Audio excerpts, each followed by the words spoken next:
5 मुख्यमंत्री के दावेदार कांग्रेस पार्टी, ज्यादातर भ्रष्टाचार के अंदर लिप्त में जोशी पकड़ा गया। अगला नंबर किसका है, ये चर्चा चल रही है कि कोई ज्यादा बोला तो पकड़ लेंगे, चुपचाप रहो, खाली बयान वीर और भीड़ करो तो भी कहां से करो। अपनी रैली लिए आक्रोश के लिए 1 लाख जवान आए, सारी कांग्रेस एक हवाई जहाज के अंदर बैठ के और अपना आप ही गठबंधन हो गया उनका। मेरे खौफ से और जवानों के खौफ से, आरएलपी के खौफ से कांग्रेस में एकता हो गई और एक हवाई जहाज में बाड़मेर गए सारे। लेकिन भीड़ कितनी थी, 2,500, 2,500। तो 2,500 से बदलाव नहीं होगा राजस्थान, भूल जाओ। ये जो एक मिनट यहाँ नौजवान तकलीफ पा रहा है, ईश्वर भी देख रहा है कि इस गर्मी के अंदर कौन संघर्ष कर सकता है। हाँ, 1 दिन आए, 2 दिन आए, बयान दिए, चलते बने। आपको पता कि संघर्ष की एक नई इबादत इस शहीद स्मारक से लिखी जाएगी कि आंदोलन हुआ तो एसआई भर्ती और आरपीसी के पुनर्गठन का हुआ था, तो सबसे लंबा चला। और इनके सांसद ने लगातार बच्चों के बीच सुबह से शाम तक बैठ के परिवार की तरह खड़ा जाते। और ये आंदोलन आप खुद कर रहे हो। पहली रैली थी जो अपने साधनों से आपने करी। अगर मोदी इतनी बड़ी रैली कर तो 60-70 करोड़ रुपए का डीजल लग जाए, रैली में इतनी बड़ी नहीं। अपने घर से लेके आए बच्चे सारे, कोई गाड़ी लेके आ रहा है, कोई 5 लोग मिलके बोलेरो लेके आ रहा है, कोई कैंपर लेके आ रहा है, कोई ट्रेन के अंदर आ रहा है, भूखा प्यासा किस तरह बैठा हुआ, कितना बड़ा भरोसा मेरे ऊपर किया।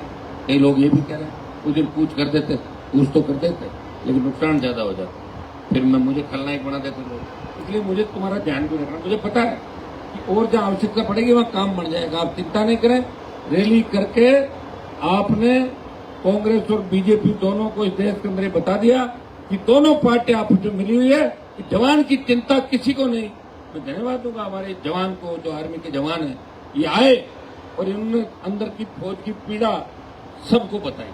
वैसे फौज हमारे लिए सर माथे पे और सेना हमारे लिए लड़ती है। सेना को हम डिमोरलाइज नहीं करेंगे, लेकिन सेना के अंदर ऐसी बात होती है, ऐसी कोई भी मामला होता है, हमारे सैनिक परेशान होते हैं, तो निश्चित रूप से उनकी पीड़ाओं को भी दूर करने का काम हम लोगों का, हमारा काम है।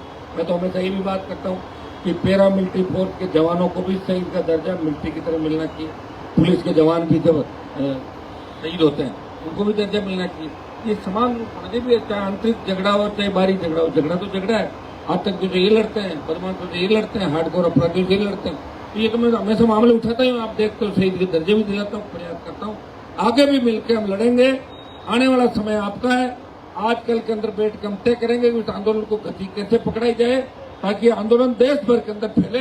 इस दिशा के अंदर हम अगला हमारा कदम होगा। मैं धन्यवाद दूंगा आरएलपी के जवानों का, हमारे एसआई भर्ती अभ्यर्थी 2018-21 के अभ्यर्थी और तमाम उन जवानों का, तमाम उन मेरे भाइयों का जो लगातार इस धरना स्थल पे रोज आके और हाजिरी देते हैं और सरकार को बताते हैं हम थके नहीं, हम रुके नहीं, हम झुकेंगे नहीं।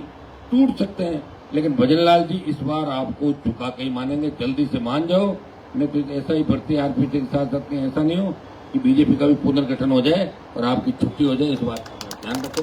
बहुत बहुत आपको धन्यवाद। जय हिंद।